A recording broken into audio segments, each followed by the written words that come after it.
चलिए, very good afternoon. Next है आपकी बुक का क्वेश्चन नंबर 11th।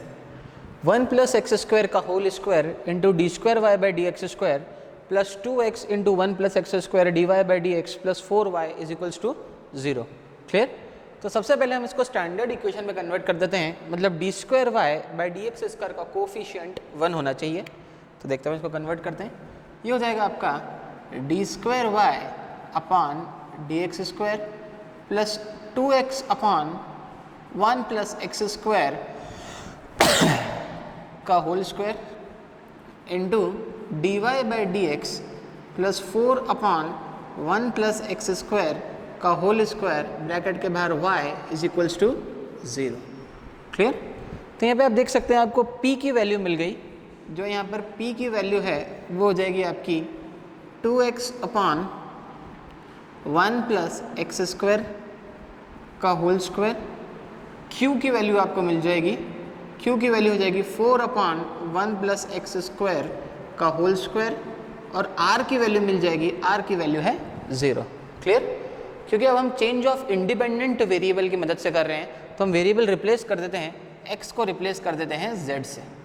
तो ये हो जाएगा आपका del square y upon del z square plus इसको नया कोफिशिएंट दे देते हैं p1 into del Y by del Z plus q1 bracket के बाहर y is equals to 0। Clear? तो सबसे पहले हम वैल्यू कैलकुलेट करते हैं q1 की। q1 का फॉर्मूला होता है q1 is equals to q upon del z upon del x का होल स्क्वायर, जहाँ पर z की आपको ऐसी वैल्यू रखनी है जिससे q1 की वैल्यू 1 आ जाए। मतलब आप अज्यूम कर लो कि q1 की वैल्यू 1 है, जिस इक्वल्स टू q की वैल्यू है 4 अपॉन 1 प्लस एक्स स्क्वायर का whole square upon del z by del x का होल स्क्वायर। क्लियर? यहाँ से आप वैल्यू कैलकुलेट कर सकते हैं del z by del x की। तो यहाँ से del z by del x की वैल्यू एवेलेट होगी del z by del x is equals to 2 upon 1 plus x square. ये वैल्यू जाएगी आपकी del z by del x की। इस वैल्यू को अगर आप इंटीग्रेट करेंगे तो आप z की वैल्यू निकाल सकते हैं। आप देख सकते हैं इसका जो इंटीग्रेशन हो जाएगा, अगर हम अपन रिजॉल्व करें इंटीग्रेशन, तो जो z की वैल्यू आपको मिलेगी वो हो जाएगी 2 into integration of 1 upon 1 plus x square होता है tan inverse x, 2 into tan inverse x। तो यहाँ से आपको एक नई वैल्यू मिल गई z की। हमारे पास में अब z की वैल्यू अवेलेबल है, z is equals to 2 into tan inverse x, और del z by del x की वैल्यू अवेलेबल है 2 upon 1 plus x square. Clear? चलिए और आगे बढ़ते हैं हम यहाँ से। अगर हमारे पास में z की वैल्यू मिल गई है, अब हमको अब हम p की वैल्यू निकाल सकते हैं, p1 की। इनफैक्ट p1 की वैल्यू होगी del square z upon del X square plus का p into del z by del x upon del z upon del x का whole square. Clear? Del z by del x हमारे पास में available है। हम इस function को एक बार और डिफरेंशिएट कर देंगे तो हमको वैल्यू मिल जाएगी। इस फंक्शन को एक बार और डिफरेंशिएट करेंगे तो function of a function. Clear? Denominator का whole square 1 plus x square का होल स्क्वायर, डिनोमिनेटर का whole square, denominator 1 plus x square. Clear? Into numerator का डिफरेंशिएशन, 2 का differentiation 0 minus numerator into denominator का डिफरेंशिएशन, तो x square का differentiate करेंगे तो मिलेगा 2x। ये वैल्यू कंप्लीट 0 गई, वैल्यू मिली minus 4x upon 1 plus x square का whole square, del square z upon del X square की वैल्यू। क्लियर? तो यहाँ पे del square z upon del X square की जगह हम वैल्यू सब्स्टिट्यूट कर सकते हैं। ये वैल्यू हो जाएगी आपकी p1 is equals to minus 4x upon 1 plus x square का whole square. Clear? Plus p की वैल्यू यहाँ पे हमारे पास में अवेलेबल है 2x upon 1 plus x square का होल स्क्वायर, और del z by del x की वैल्यू भी हमारे पास में अवेलेबल है 2 upon 1 plus x square. Clear? तो यहाँ पे हम वैल्यू सब्स्टिट्यूट कर देते हैं।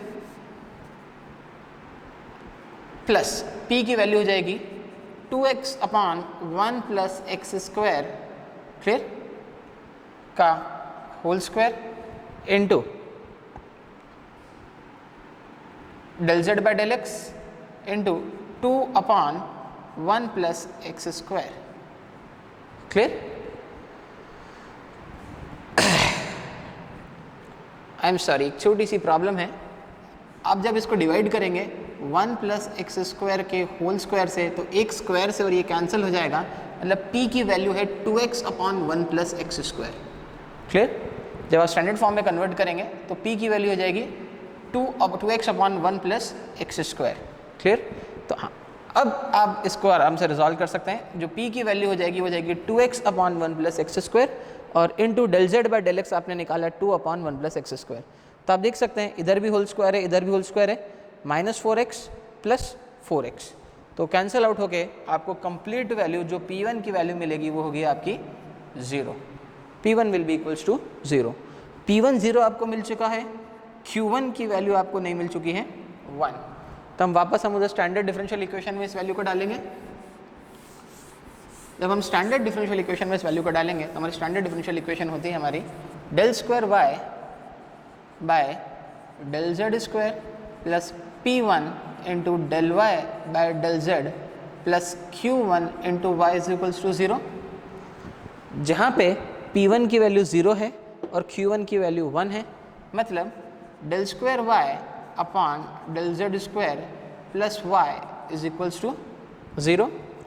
अगेन ये एक standard second order differential equation है, इसके लिए हम CF कैलकुलेट कर सकते हैं। m square plus 1 is equals to 0, m is equals to plus minus iota.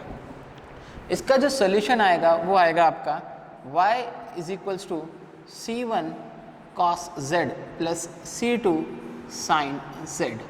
Clear? ये CF निकलेगा, PI तो यहाँ पर 0 है, जब भी इक्वल टू 0 होता है PI की वैल्यू हमेशा कितनी रहेगी 0।